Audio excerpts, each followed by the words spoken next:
ምግብም ሰርተን ቤት አጽድተን ልጅ አጥበን ምግብ ለሱ አቅርበን ደግሞ አንዳንድ አለ ማማስ ቦይ ቁጭ ብሎ ምግቡን የሚጠብቅ ከዛ ማንኪያውን እያንኳኳ ጨምሩልን አይነት ማስታወቂያ የሚሰራም አለ። ይኸውልህ እኛ ከብዙ ነገር ጋር ነው እየተፈተነን ያለ ነው። ይኸውልህ አንድ አድጎ ያልጨረሰን ወንድ ጉዲፈቻ እንወስዳለን። ሄደን አግብተን ጉዲፈቻ ነው እየወሰድን ያለ ነው። አሁን ዘንድሮ ትዳር አይደለም። ይኸውልህ አንድ እንትን ቀበሌ የሚያክል አበባ ይልክና ሽምግልና ብሎ ይመጣል። ከዛ የቤት ሰራተኛ በአበባ ገዝቶ ቤቱ ያስገባል። እኔ እንደዛ ነው አሁን እየገባኝ ያለው። አበባማ ሳይ ለዘንድሮ ሽምግልና ላይ በቃ የቤት ሰራተኛ በደላላ በቃ እላለሁ። በቃ እነዚህ ሽማግሌዎች በተለይ እኔ ሽማግሌ ማቀው ለእኔ የተላኩልኝ ሽማግሌዎች ስለማቅ በእድሜ የገፉ ኑሮን የሚያውቁ የሚያወሩትን የሚያውቁ ናቸው። ለሽምግልና እኔ ቤት የመጡት እንግዲህ ልጃችን እንዲህ ነው እንዲህ ለሚጠየቁት እኔ ጋም ተቀምጠው እየጠበቁት በጣም ህይወትን ያዩ እየጨረሱ ማለት ትችላለህ።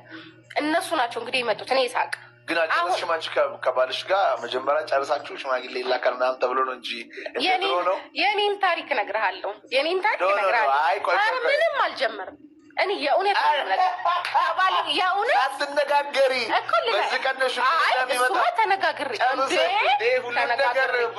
ተነጋግሬ ነው ከሁለት ወር በፊት ነገር ምንም ነገር አይደለም። ኔ አሁን ሽምግልና ተብሎ ዲኮር ተሰርቶ ምናምን አይደለም። በቃ መጡ፣ ጠየቁ፣ ተፈቀደላቸው እኮ ሽምግልና ከሆነ ሽማግሌዎች ናቸው የሚመጡት ሊጠይቁ። ይኸው 50-50 ሁነው ነው መምጣት ያለባቸው። ሽማግሌ ሲመጣ እኮ ሊጠይቅ ነው አይደል? ይኸውልህ ማኔ ልጅህን ለልጃችን ብለን የመጣ ነው ሲሉ ልጁ ምን አለው ሲሉ ብለህ ስትጠይቅ ልጁ ስራ ፈት ነው ያው ስራ እየፈለገ ነው ሲሉ ምንድነው የምትለው? ኧረ ነው ልጄንማ ለሱ አልሰጥም እንዲህም ልትባል ትችላለህ። ገባ? የአሁኑስ ሽምግልና 8 ጓደኞቿ ጋር ሽፎን አሰርታ ድምቅ ብላ ተጠብቃለች። እሱም አይቀረውን ያንን ኩንታል አበባ አሸክሞ በእንትን ይመጣል።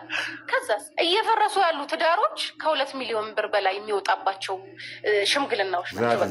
ይሄ አላስፈላጊ የሆኑ አሁን ደግሞ ሙዱ ምን ሆኗል ማለት ድሮ ሽምግልና ተጠይቆ ከዛ ሰርጋል። አሁን ግን እሷ ታረግዛለች፣ ከዛ ሽምግልና ይባላል፣ ከዛ በቃ አለቀ፣ ሰርግ የለም። ከዛስ ይሄ የሚከራየው ቤት አሁን እየተገነቡ ያሉ ሀውሶች እንደዚህ ጂ+ ምናምኖች እኛ ያደግንበትን ቤት እናውቀዋለን። መቼ ነው እዛ የገቡት? መቼ ነው ያ ቤት ተሰርቶ የገቡት? ቤተሰቦቿ እንዴት አጠጣጣም የሆኑት? እኔ ግራ ግብት ይልሃል። ይሄ የሚከራየው ቤት ለሽምግልና እየተከራየ ነው እንዴ ማለት እኩል ነው እንዴ? ያደግ ነው እኩል አይደል እንዴ? ያደግ ነው እንዴ? ቀረጻው ላይ ሌላ ቤት ነው። ምን ሆነሃል? ኧረ እነዚህ ሰው መቼ ነው ህንፃ ላይ የገቡት? ፊልም ነው በኛ። ምን ሆነሃል? በቃ ለዛ ነው ትዳሩ እየተፈታ ያለው አርቲፊሻል ስለሆነ ነው። በቃ ትዳር እየተፈታ ያለው ሳንነጋገር እየተፎካከረን ስለሆነ የኔ ሽምግልና ቆይ ከሷ ይበልጣል፣ ቆይ ለሷ እንትን የተላከላትንማ እኔ ያስበልጣለሁ። ሽፎን ሽፎን አይሆንም እንትን ይሁን ከእንትና ዲዛይን ህይወቱን አይደለም እኮ እየኖረን ያለ ነው።